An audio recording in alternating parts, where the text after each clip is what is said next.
Well, hello and welcome to Faith Talks, to another edition of this podcast where we interview various people who are experts in their field on subjects that are of real interest and importance to the local church, the church around the world.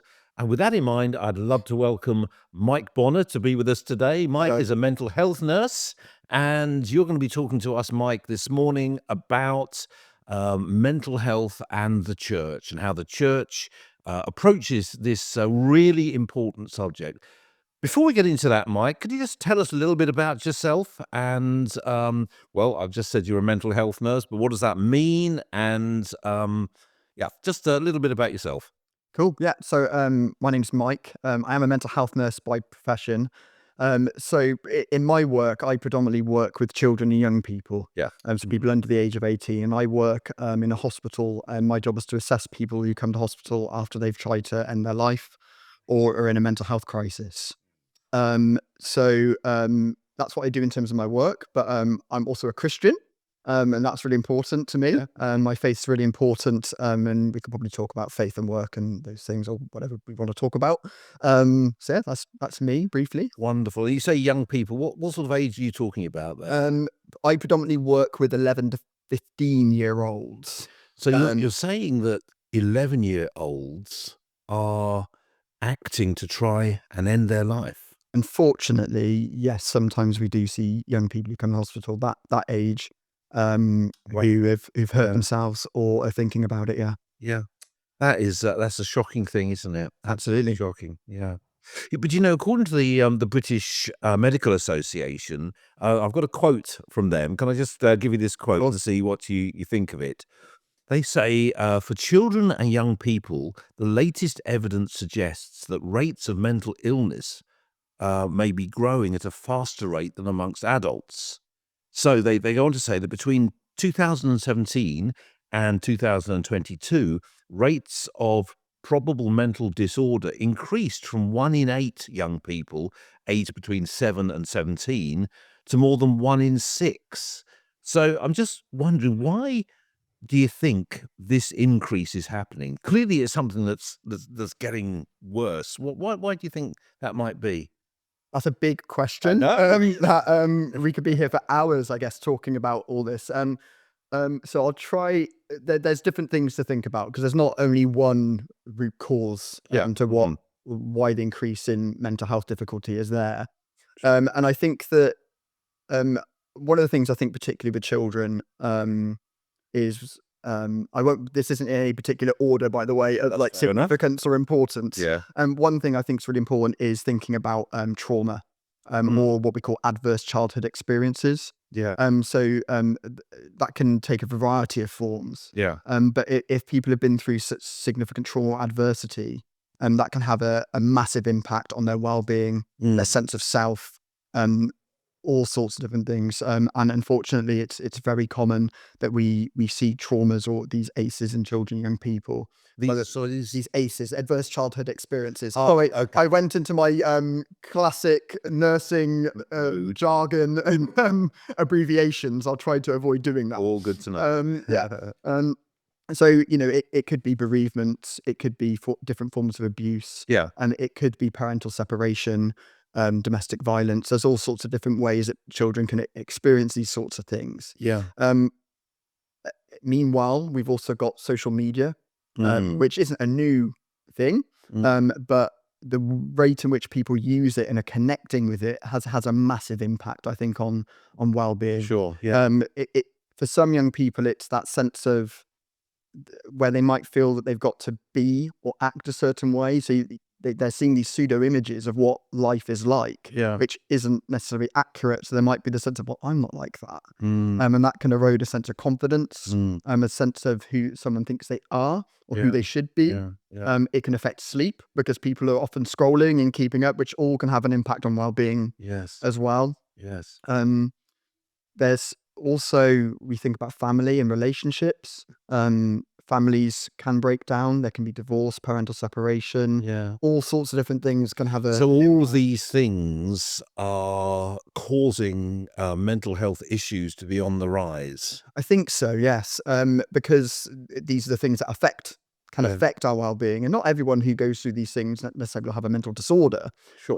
but there will certainly be struggles with their well-being, Yeah. and everything else as well. Yeah. There's also like global factors to think about, like the COVID-19 pandemic. Joe, I was going to ask about that, and what particular impact do you think that the COVID-19 pandemic had on mental health of young people? Because you could say, well, they were living their best life. They didn't have to go to school because schools were closed, and so they were chilled and relaxed. But that doesn't seem to be what the evidence shows. Sure. I think again, there's multiple things about this. I think one of the biggest things is it's probably about social connection. Mm. And this is, I mean, we can look at the social media and the other bits to talk about that as well. But people need people, Yeah. and we need relationships. Yeah. And the absence or the separation of being able to be with people, and have those relationships, which are very different when they're online. I think we all felt the impacts of not being able to communicate Yeah. in the same way, or give our loved ones a hug, or all these, they seem really simple Yeah. and normal, but are really meaningful and important. So there is that. And then also school provides such a sense of structure and a way of having social cohesion or social growth in Yeah. adolescence. Yeah. So there's a lot that people miss from that. And if you've got young people who are striving or like have this expectation on, I've got to do this, I've got to achieve, maybe being away from school gives them that sense of, oh no, I don't know where I'm going to be any at the moment. Or in particular, those who went from year 6 into year 7, the transition from primary to secondary school, they missed out on a very significant milestone And I and guess that's transition. the case wherever we are around the world. I know Yeah. there's lots of people are watching this from well, various different countries around the world, but my guess is that children are children, and so that loss of just being with their peers and doing things physically together is the same whatever culture you're in. Absolutely. I mean, in terms of like child development in adolescence in particular, that there's what young people need within that time is they need the social relationships, because Yeah. that's where they're forming more of who they are Right. and trying to find out who they are, and they're Yeah. testing that within a kind of safe group. Yes. But the erosion of those groups, or that ability to socialize, and this is where social media comes into it as well,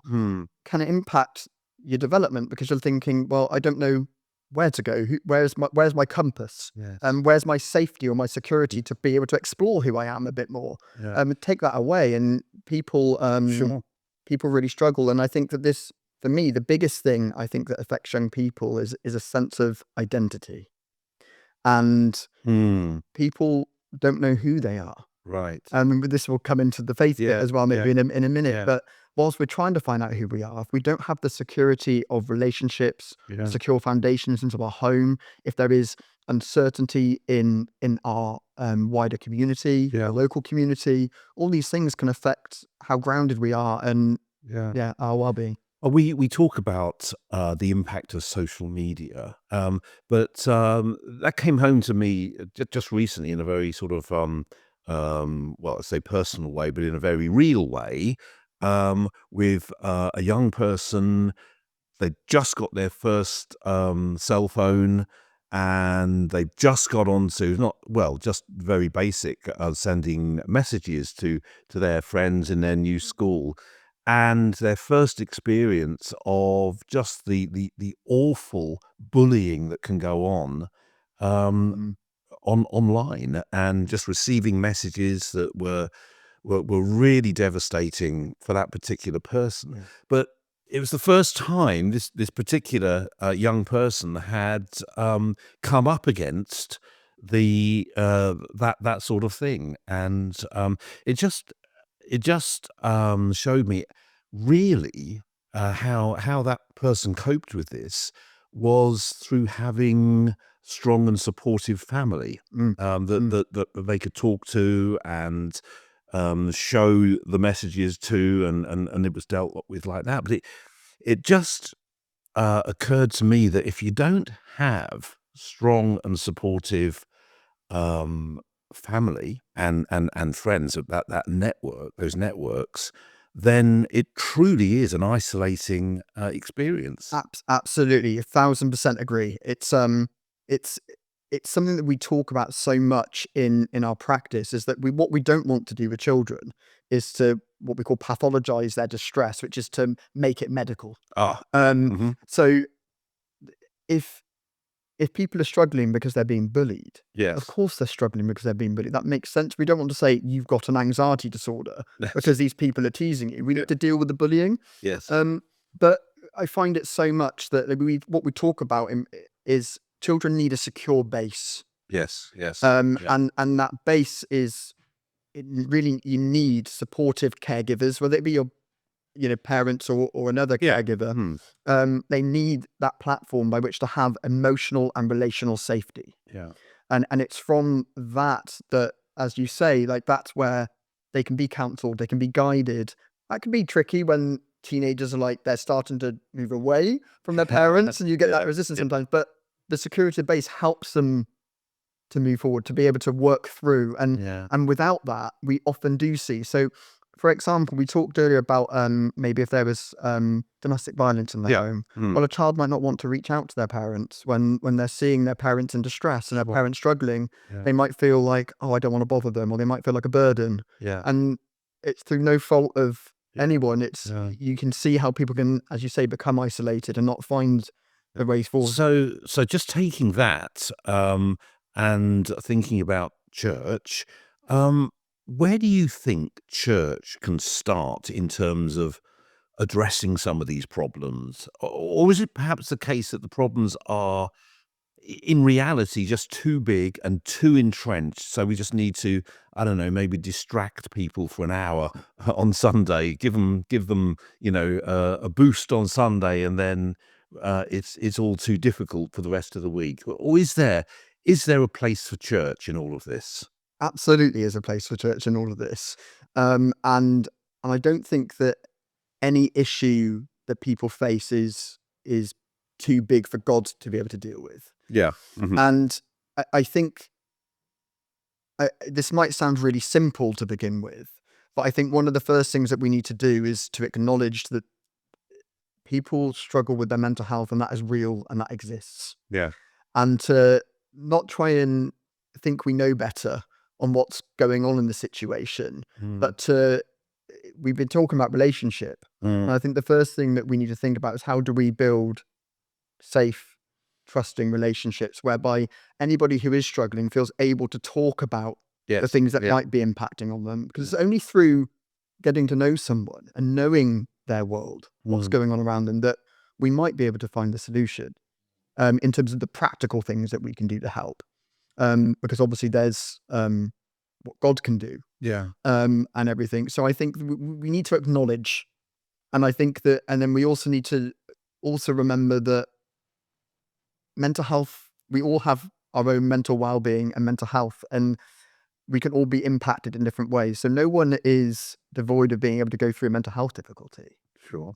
So there needs to be no judgment on that. Some people can judge.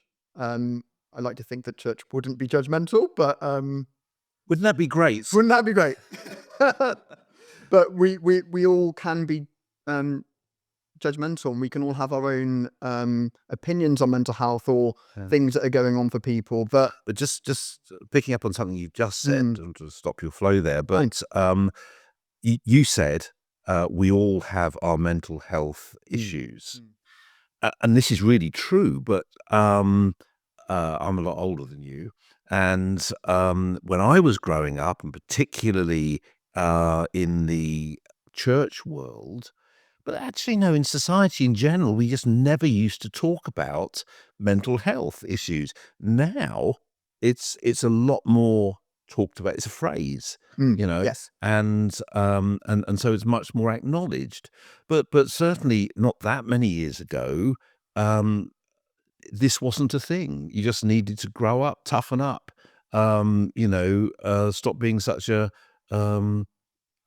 child, and it's all about character building and so on. And if you were having a mental health crisis as we'd understand it now, well, it was just, oh, I'm feeling a bit down, I'm struggling a bit, and we didn't have words for this. So presumably, one of the big ways in which, well, society in general, but church in particular, can can help with this is actually talking about it. Yes, It absolutely. needs to be a real talked about thing rather than something that's denied or a Yes, dirty secret almost. absolutely. Yeah. And I don't want to open a can of worms on this one. Oh, open them. But I think that you're absolutely right in terms of the awareness that's happened. And I think there's pros and cons to the awareness at the moment. And the reason I talk about that is probably because I'm talking about it through the lens of nursing. Yeah. Because when I talked earlier about we don't want to medicalize Yes. normal distress and normal difficulty, what can sometimes happen is that we give a label to mental health and mental illness to things that are quite normal Ah, and as people should react. okay. So it's, for example, if you're being bullied, it would be normal to be worried to go to school. You Yes. don't have an anxiety disorder. Right. But you can still say at the same time, I'm struggling with my mental health. Yeah. What I'm talking here is the difference between diagnoses Yeah. and normality, or and they're what is normal, you could ask. But so Yeah. I think awareness is really important, but in our awareness I think what we also need to do is normalize normal distress, normalize worry, normalize emotions, particularly in children, and Mm-mm. help people to grow and in their resilience and Yeah. those sorts of things. You're talking about the the toughening up or whatever, and that's not what I mean by the resilience. But Yeah. we've got to help people to be able to bounce back and everything, and give them the platform to do that. Sure. And just as you're talking, what comes to my mind is if you're standing in the road and a car is coming or a truck is coming towards you, that's not the point where you start saying, "Well, I'm experiencing high levels of stress and anxiety, and this is very triggering for me." Mm, What you really need to do is get out of the way of the truck. yeah, So sometimes it's absolutely right to feel how you're feeling, but action needs to be taken. absolutely.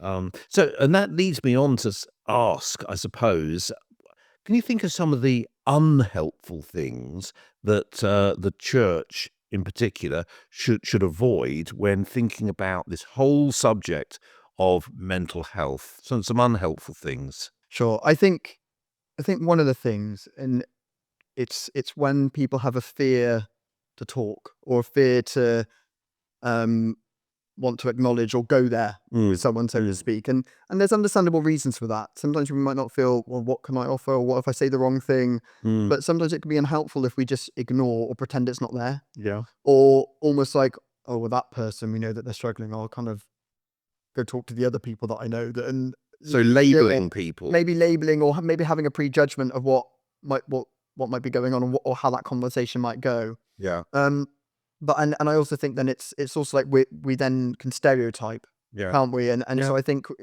we need to avoid just prejudging people or prejudging what we think yeah. might happen, and being afraid to have a conversation with someone. Mm, Um, I think the other thing as well is in my practice, I often meet people um, because in my role, I do a lot of assessment right. Yeah. and everything. And assessment can be really helpful because it can help us explore what's going on with someone, help them make sense of their experience. Yeah. But sometimes what people say is, I'm sick of being asked the same questions over and over again. I just want someone to listen, or I Mm, just want some form of support in a different way. yeah. And and it reminded me of this Bible verse. In James 2:15 to 16, which says, suppose you see a brother or sister who has no food or clothing, and you say, goodbye and have a good day, stay warm and eat well. But then you don't give that person any food or clothing. What good does that do? Yes. And Yes. and sometimes our conversations can be like, oh, how you doing? Oh, I'm not so well. Oh, I'll pray for you. Move Yeah. on. Yeah. What help is that? Now, Yes.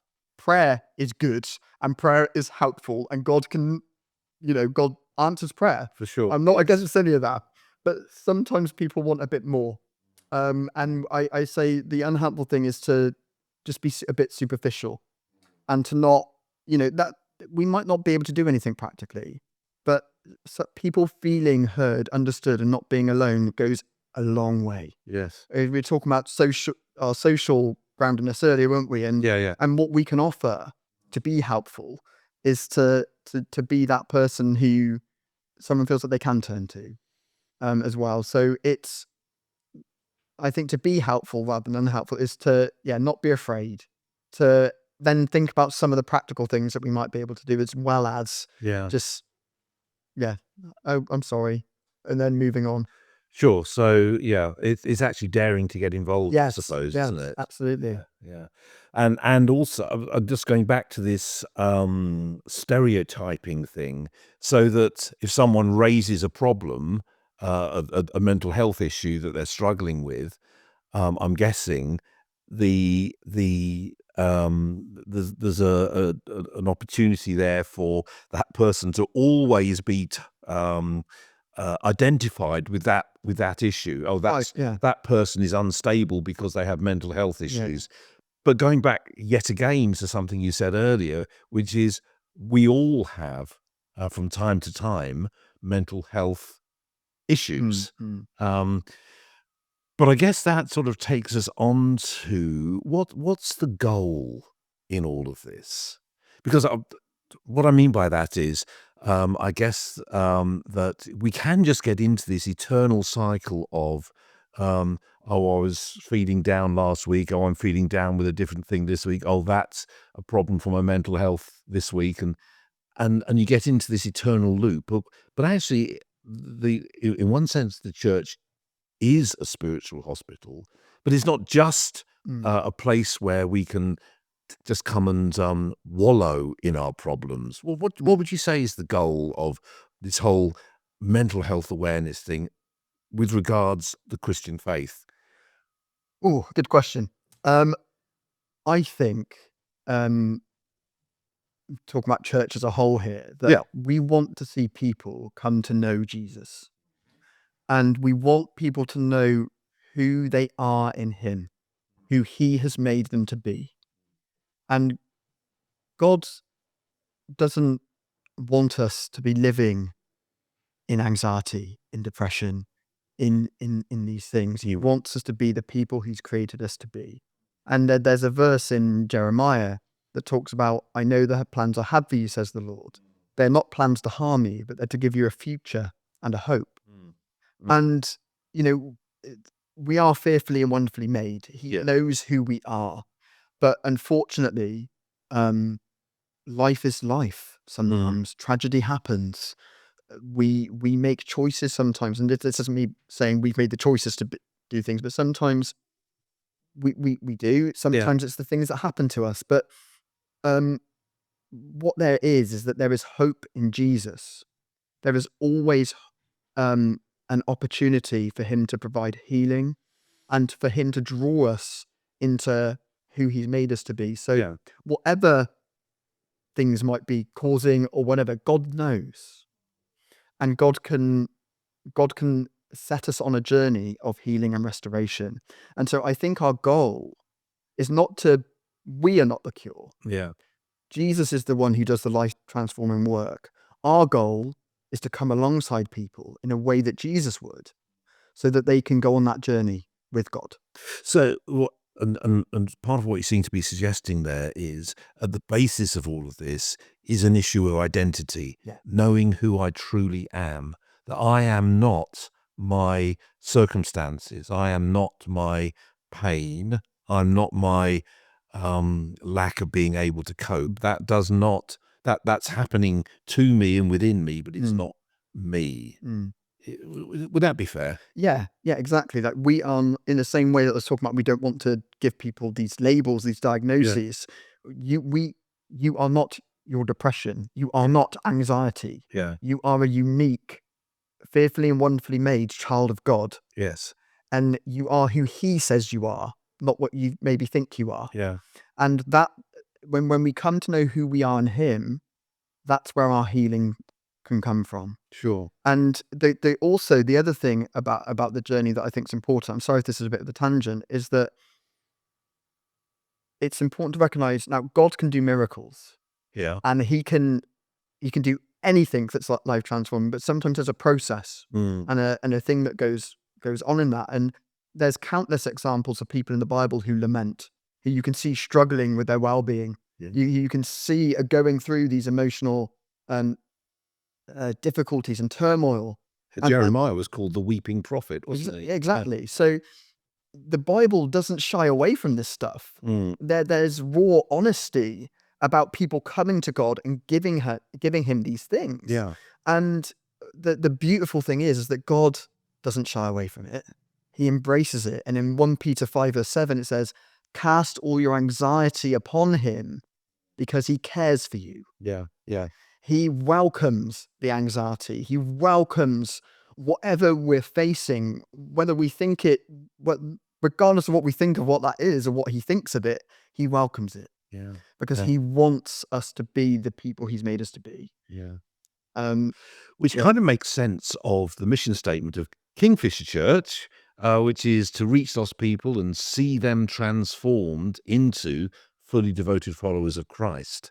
This is all about this transformational process of understanding my identity, understanding my brokenness, understanding God's healing, but coming into understanding who He has made me to be. mm, And I guess that ties in really well with that whole thing about social media and the unreality mm, of what we see on social media, but also the bullying and the persecution that goes on, that can go on social media. All of that speaking to me, thinking I need to be different to who I am. I need to be becoming that impossibly perfect person I see on social media or whatever. This is about becoming who God has made me to be. Yeah.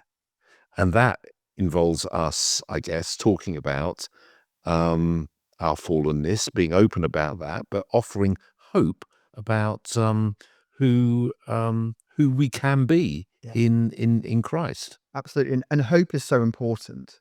And I've explained what I do in my work, and Yeah. what I often see is people who feel hopeless. Yeah, yeah. And the Bible says what happens when we're hopeless. Hope deferred makes the heart sick, Mm, and so establishing hope, mm, establishing a sense that things can be better.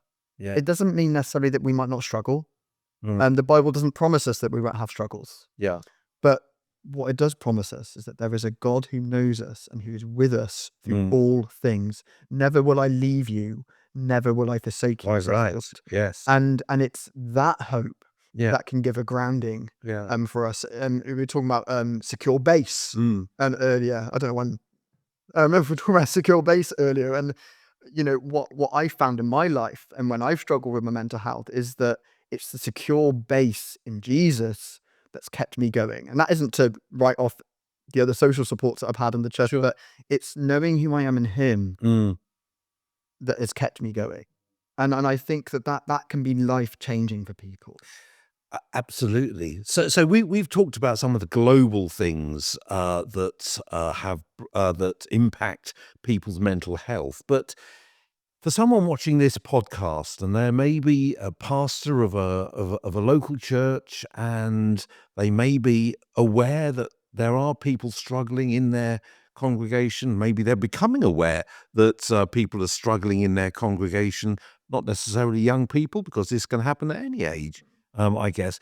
What are some of the practical, local ways? What can I do now in my local church, wherever we are in the world, to really make an impact? What can I do? If I don't have a mental health nurse in the church giving the answers, Yeah. what can I do? Yeah. Well, and we don't need mental health professionals in the church. That is not our role. Our role isn't to be counselors or all these sorts of things. Now, if you've got people that have got those like skills and knowledge, fine. But even so, we wouldn't be then. I don't come to church and think, oh, how can I nurse the congregation? Yeah. What I think the first point of starting is to evaluate what sort of community do we have in our church. Mm. Are we developing a community where we are open, where we feel that we can be honest with one another, Sure. where we can be authentically ourselves, warts and all? Mm. Mm. It's in that place that I think that healing comes. Yeah. Yeah. And everything else. Well, so I think we need to think about what our community looks like. Yeah. I'm And I think that when we're coming alongside people, it's about walking a journey with someone and providing that support in whatever way that looks like. Now, different churches will obviously all be different, where what their local communities like, where is really important. So I think it's important to know what are the issues in your local community, Yeah. and things like that. What organizations are out there that do support mental health? So organizations that you can collaborate with, that you can work with, that if people need some additional support that the church might not be offers, for example, they might need a counselor or someone, then we know where we can direct someone. Well, in this country, that's right. But Yeah. I'm thinking about maybe in other parts of the world, that's not Sure. doable. However, what you have said, which is really important, I think, is talk about it, have it as an open um, conversation, Yes.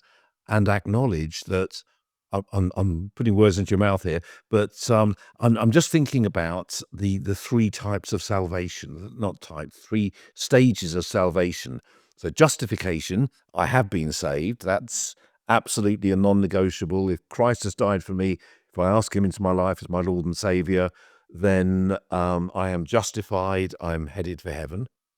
Sanctification, which really is what we're talking about here, which is the process of being made holy, being made Christ-like, being becoming more and more the person that He's created me to be, and that's present day, present tense salvation, and then glorification, which is when I go to heaven, I will be glorified.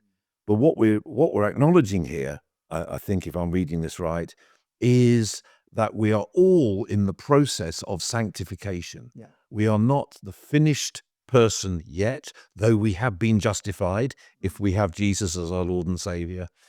It's all right. It's healthy to acknowledge that I'm in the process of being sanctified. Absolutely. It's that's so important, because we're all on that journey. Yes. And it's only at heaven that we Yeah. reach Yeah. the glorification. So if we know that, hey, all have fallen short, Yes. so to Yes. speak, Yes. and struggling isn't necessarily falling short. You know what I mean? If Yes. we can all struggle, but Yes. we're all on this journey together. Yes. It's not an us and them. Oh, these are the mentally ill people. Yes. These are the addicts, and then segregating ourselves. Mm. It's about knowing we're all a family. Christ. We're all part of God's family, and what do families do? They support one another. Exactly. And Yes. that's what we need to be doing. It's journeying together Yeah. with Christ. So that does mean praying for people. Yeah. It means, hey, why don't you come to mine for dinner, or whatever it could be. Like ways that we can practically support people and show them that we're with them. Yes. In whatever way. Hey, let's just meet and catch up sometime. Mm. Or just, all those small gestures that Mm. make a world of difference to people when they're struggling. I think are massive, and they might not seem very grand, but that is being like Christ. Absolutely. Do you know, I sense that there's a lot more that we could talk about here. And it may well be that those who are watching this have got some questions, or they want to go into a little bit more depth in this. So I'm hoping it's okay to say, if they want to write into us at info at kingfisher.org.uk, and say that it's for Mike Bonner, then you might be happy to have a little bit of interaction with pastors that would like to know a bit more. Yeah, no problem at all. That's wonderful. Mike Bonner, thank you very much for joining us on Faith Talks. Thank you, James.